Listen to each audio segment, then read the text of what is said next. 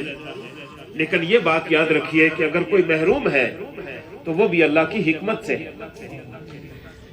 تاریخ اسلام میں ایسی بڑی بڑی شخصیات گزری ہیں جن کے ہاں اولاد نہیں ہوئی، لیکن رب کائنات نے ان کا نام آج تک زندہ رکھا ہوا ہے. جن میں سے ایک ہستی حضرت داتا علی حجویری، لاہور میں آسودہ خاک میں آپ کی اولاد نہیں ہے، لیکن آج بادشاہ بھی حلف اٹھانے کے بعد پہلی حاضری داتا کے دربار میں دیتا ہے. یہ اللہ نے انہیں عزت بخشی ہوئی. تو حضرات محترم، آج کی یہ تقریب اس اعتبار سے بھی بہت اہم ہے کہ یہ رمضان المبارک کا پہلا عشرہ ہے، اور سرکار علیہ الصلوۃ والسلام نے فرمایا رمضان کا پہلا عشرہ رحمت ہے، دوسرا عشرہ مغفرت ہے، اور تیسرا عشرہ جہنم سے آزادی ہے۔ آپ اندازہ کیجئے کہ خدائے جلیل و عظیم نے اس ایک مہینے کو کتنا بابرکت بنا دیا کہ اس کے ایک عشرے کو 3 عشرے ہر مہینے میں ہوتے ہیں، اس کے پہلے عشرے کو رحمت بنا دیا، دوسرے کو مغفرت بنا دیا، اور تیسرے کو جہنم سے آزادی کا سبب بنا دیا۔ آج یہ گھڑیاں ہمیں میسر ہیں، اور یاد رکھیے یہ گنتی کی چند گھڑیاں ہیں، یہ ایام گنتی ایام معدودات فرمایا گیا۔ یا ایھا الذین آمنوا کتب علیکم الصیام کما کتب علی الذین من قبلکم لعلکم تتقون۔ اے ایمان والو، تم پر روزے فرض کیے گئے جس طرح تم سے پہلو پر فرض کیے گئے تھے۔ کیوں فرض کیے گئے؟ تاکہ تم پرہیزگار بن جاؤ۔ ایام معدودات، فوراً فرمایا تسلی دینے کے لیے کہ یہ نہ سمجھ لو کہ سال ہر سال رکھنے پڑیں گے، یہ نہ سمجھ لو کہ صدیاں گزریں گی تو روزے ختم ہوں گے، یہ گنتی کے چند دن ہیں۔ ابھی کل کی بات ہے، ہم کہہ رہے تھے رمضان شریف آ رہا ہے، آج تیسری رمضان، آج چوتھی تراویح ہے۔ بالکل اسی طرح چند دن کے بعد ہم یہ کہیں گے کہ 2 دن باقی ہے، رمضان شریف رخصت ہو رہا ہے۔ تو حاضرین محترم، سرکار دو عالم جناب محمد مصطفیٰ صلی اللہ تعالی وسلم کی ایک معروف حدیث جو آپ اس حوالے سے سماعت کرتے ہیں، وہ المستدرک میں بھی ہے اور دیگر کتابوں میں بھی موجود ہے۔ ایمان والی زندگی، اسلام والی زندگی عطا فرما، اللہ گھر بار میں خیریت اور عافیت نصیب فرما، دین و دنیا کی نعمتوں سے مالا مال فرما، ناگہانی آفتوں، بلاؤں اور بیماریوں سے محفوظ فرما، اچانک ہونے والے حادثات سے محفوظ فرما، ہر رنج، ہر بیماری اور ہر تکلیف سے محفوظ فرما۔ اللہ کریم، وہ جتنے لوگ جنہیں اولاد نرینہ کی خواہش ہے اور وہ اس سے محروم ہیں، اللہ انہیں بھی اولاد نرینہ عطا فرما۔ اللہ سب کو صاحب اولاد فرما۔ اللہ جن جن کو اولاد بخشی ہے، پروردگار عالم تمام والدین کو، ان کی اولادوں کو ان کی آنکھوں کی ٹھنڈک بنا، ان کی اولادوں کو ان کا تابعدار اور ان کا وفادار بنا۔ پروردگار عالم رمضان المبارک کے رحمت کے اس عشرہ میں تیسرے روزے کی افطار کے وقت ہم تیرے دروازہ کرم پر حاضر ہیں۔ تیرے محبوب کریم کا فرمان ہے کہ افطار کے وقت دعا قبول ہوتی ہے، التجا کرتے ہیں۔ اللہ سب کو اولاد نرینہ سے سرفراز فرما۔ اللہ ان بچوں کی زندگی کو دراز فرما۔ اللہ ہمارے ندیم بھائی کی خوشیوں میں اور اضافہ فرما، ان کے رزق میں، ان کی جان مال میں برکت عطا فرما، عزت و آبرو میں برکت عطا فرما۔ التجا کیجئے میرے والدین، آپ کے والدین، سبھی کے والدین، راجہ صاحب کے والد گرامی اس دنیا سے گزر چکے ہیں، جو گزر چکے ہیں ان کے لیے دعا کیجئے۔ اللہ ان کی مغفرت فرما، اللہ ان کی بخشش فرما، اللہ ان کے درجات بلند فرما، اللہ انہیں جنت میں اعلیٰ ترین مقامات سے سرفراز فرما۔ مولا ان پاکیزہ ساعتوں میں التجا کرتے ہیں، ہماری خطاؤں کو معاف فرما، ہماری لغزشوں کو معاف فرما، ہمارے صغائر کو معاف فرما، ہمارے کبائر کو معاف فرما، ہماری دانستہ کوتاہیوں کو معاف فرما، ہماری غیر دانستہ کوتاہیوں کو معاف فرما، اور ہمیں اپنی مرضیات پر چلنے کی توفیق عطا فرما۔ نماز پنجگانہ نصیب فرما، قرآن حکیم کی تلاوت نصیب فرما، اپنے ذکر کی لذتوں سے مالا مال فرما۔ ان اللہ و ملائکتہ یصلون علی النبی یا ایھا الذین آمنوا صلوا علیہ وسلموا تسلیما۔ اللهم صل علی سیدنا محمد وعلی آل سیدنا محمد وبارک وسلم۔ سبحان ربک رب العزۃ عما یصفون وسلام علی المرسلین والحمد للہ رب العالمین۔ کھولی نہ چھوڑے کڑے زون نہیں ہونا نا، مجھے یاد بھی نہیں رہنی۔